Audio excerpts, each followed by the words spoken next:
हम कुमकुम चौधरी सब केओ के प्रणाम करै छी और अहाँ सब ले एकटा छठि के गीत लऽ के एलहुँ हैं।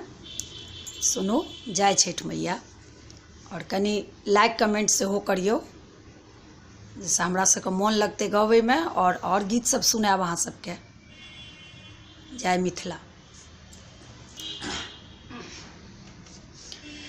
चारी पहर राति जल थल से बलहूँ, चारी पहर राति जल थल से बलहूँ, से बुलाहूँ चरण तोहार हे छठी मैया, दर्शन दिया ने अपन हो दीनानाथ, भेट लिया ने हमार।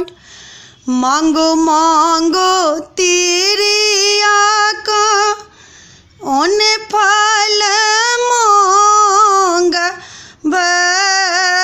मांगो मांगो तिरिया का उन फल मांगब, जे तोड़ा हृदय में समाय हे छठी मैया, दर्शन दिया ने अपन हो दीनानाथ, भेट लिया ने हमार।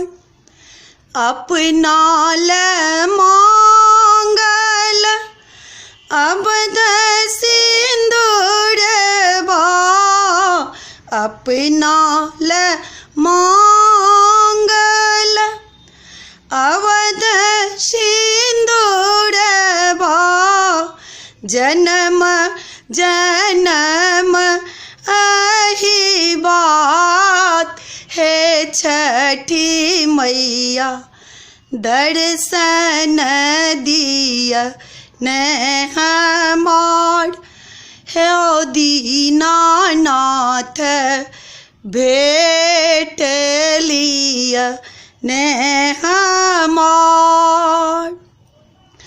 नहिरा में मांगल भाई भतीजबा, नहिरा में मांगल भाई भतीजबा, ससुरा भरल परिवार हे छठी मैया, दर्शन दिया ने अपन हो दीनानाथ, भेट लिया ने हमार। सभा बैसन के बेटा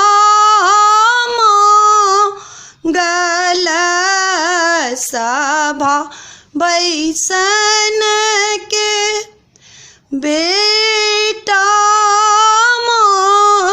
मांगल, लक्ष्मी यसन के पूतो हो दीनानाथ, दर्शन दिया ने अपन हे छठी मैया, भेट लिया ने हमार।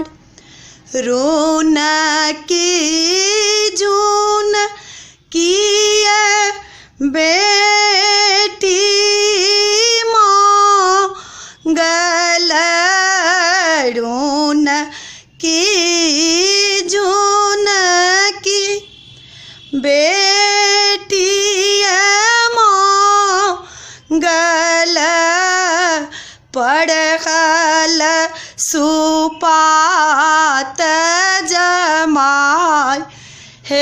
छठी मैया दर्शन दिया ने आपन हो दीनानाथ भेट लिया ने हमार बयन बिल हैल चेड़ी बेटी गल बे नबील हैल चेड़ी बेटी मांगल द्वारे पे मांगल द्वार पाल हो दीनानाथ दर्शन दिया ने आपन हो छठी मैया भेट लिया ने हमार। जय दीनानाथ।